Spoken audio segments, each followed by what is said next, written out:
Hello students, welcome to Learning Park English classes. I am Dr. N.K. Yadav. इस video में आप लोगों को कलेक्टिव नाउन के प्रकार के बारे में बताने जा रहा हूं. पिछले वीडियो में हम लोग कलेक्टिव नाउन का दो प्रकार पढ़े थे और दो बच गया था, जनरलाइजिंग कलेक्टिव्स एवं ग्रुप कलेक्टिव्स, जो हम लोग इस वीडियो में पढ़ेंगे. आइए सबसे पहले हम लोग इसमें जानते हैं जनरलाइजिंग कलेक्टिव्स के बारे में. What is generalising collective? तो the collective term made from the persons who are in profession और occupation is called generalising collective. यानी ऐसा समूह जो पेशा से जुड़े लोगों का हो, ऐसा समूह जो पेशा से जुड़े लोगों का हो, उसे जनरलाइजिंग कलेक्टिव्स कहा जाता है. जैसे the army, the police, the clergy etcetera. ये सब ऐसे समूह हैं जो पेशा से जुड़े लोगों का है. तो जो समूह पेशा से जुड़े लोगों का हो उसे जनरलाइजिंग कलेक्टिव्स कहा जाता है. आइए देखते हैं. C, generalising collectives. Generalising collectives. The collective term made from the persons who are in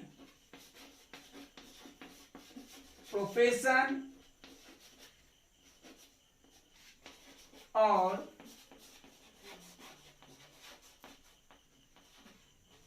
occupation. OCCUPATION. OCCUPATION. Profession or occupation is called generalizing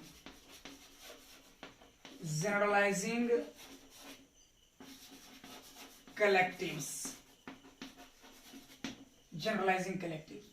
The collective term made from the persons who are in profession or occupation is called generalizing collectives. ऐसा समूह जो पेशा से जुड़े लोगों का हो उसे जनरलाइजिंग कलेक्टिव्स कहा जाता है. ऐसा समूह जो पेशा से जुड़े लोगों का हो उसे जनरलाइजिंग कलेक्टिव्स कहा जाता है. Take for example, the police, the army, the clergy, etc. ये सब पेशा से जुड़े लोगों का समूह है, इसीलिए जनरलाइजिंग कलेक्टिव्स कहलाता है. एक्सप्लेनेशंस.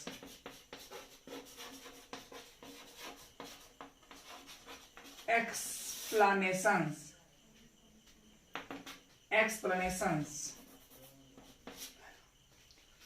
जनरलाइजिंग कलेक्टिव्स का प्रयोग हमेशा प्लूरल में होता है एवं इसके साथ हमेशा प्लूरल वर्ब प्रयुक्त होता है तथा इसके लिए प्लूरल प्रोनाउन आता है.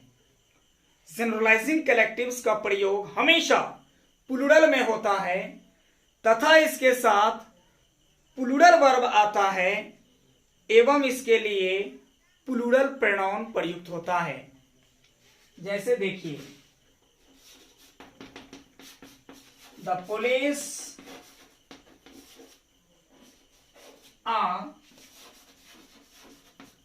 Chasing the thief. अब देखिए ये जो आ है ना, ये आ प्लूरल है और ये पुलिस के लिए आया है. यानी ये पुलिस के साथ आया है आर। तो द पुलिस एक जनरलाइजिंग कलेक्टिव है जिसका प्रयोग हमेशा प्लूरल में होता है, इसलिए इसके साथ प्लूरल वर्ब आर आया है।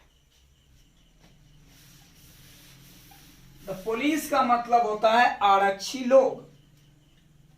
अब देखिए, द पुलिस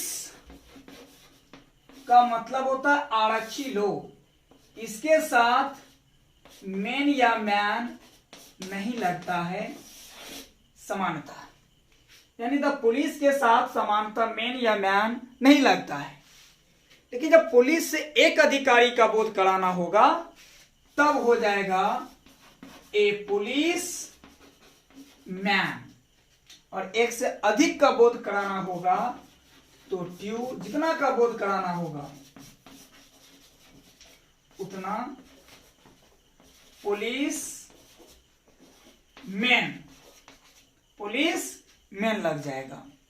ये आपको ध्यान रखना होगा कि द पुलिस के साथ समानता मैन या मैन नहीं लगता है। जब द पुलिस से एक अधिकारी का बोध कराना होता है तो ए पुलिस मैन होता है, और एक से अधिक का बोध कराना होगा तो 2, 3, 4, 5, यानी जितना का बोध कराना होगा उसके साथ पुलिस, और पुलिस के साथ तब मैन का प्रयोग होगा। ध्यान रखिएगा, इस पर बहुत सारे प्रॉब्लम्स आते हैं कॉम्पिटिटिव एग्जाम्स में। What is group collectives? तो the collective term which may be used as united or separated is called group collectives. The collective term which may be used as united or separated is called group collectives. ऐसा समूह जो संयुक्त रूप से या अलग अलग रूप में प्रयुक्त होता हो उसे ग्रुप कलेक्टिव्स कहा जाता है।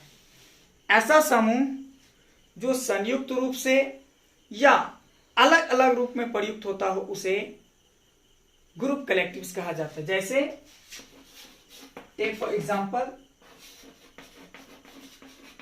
Government, jury, assembly, parliament etcetera, ये सब ग्रुप कलेक्टिव्स हैं। आइए अब हम लोग इसका एक्सप्लेनेशंस जानते हैं। एक्सप्लेनेशंस, पहला, जब ग्रुप कलेक्टिव्स से एक मतता का बोध होता हो, यानी संयुक्त रूप का बोध होता हो, जब ग्रुप कलेक्टिव से एक मतता का बोध होता हो, यानी ग्रुप कलेक्टिव से एक मत का बोध होता हो, तब उसका प्रयोग हमेशा सिंगुलर में होता है एवं इसके साथ सिंगुलर वर्ब आता है तथा इसके लिए सिंगुलर प्रोनाउन प्रयुक्त होता है। परंतु जब ग्रुप कलेक्टिव्स से अलग अलग मत का बोध होता हो, यानी अलग अलग मत का बोध होगा, तब ग्रुप कलेक्टिव्स का प्रयोग हमेशा प्लूरल में होता है एवं इसके साथ प्लूरल वर्ब आता है तथा इसके लिए प्लूरल प्रोनाउन प्रयुक्त होता है। जैसे देखिए, the jury united in its decision. The jury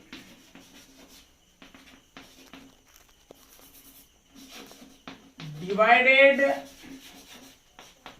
in their